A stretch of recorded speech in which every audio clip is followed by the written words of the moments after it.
पढ़कर किसी चीज़ को याद रखना मुश्किल होता है ना, जबकि देखकर और सुनकर याद रखना किसी चीज़ को आसान होता है।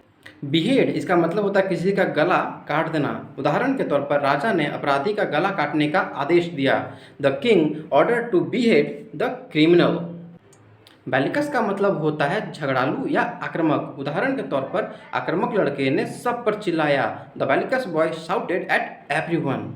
बेलिजेरेंट्स इसका मतलब होता है लड़ाकू या फिर वे लोग जिन्हें लड़ना बहुत पसंद होता है। एग्जाम्पल के तौर पर याद कर सकते हैं, the two belligerents refuse to stop fighting. Hindi में कह सकते हैं कि दो लड़ाकू लोगों ने लड़ने रोकने से मना कर दिया है या लड़ाई रोकने से मना कर दिया है। बिफोकेट इसका मतलब होता है दो भागों में बंट जाना या दो भागों में बंटना। एग्जाम्पल के तौर पर याद कर सकते हैं, the river bifurcates into two streams.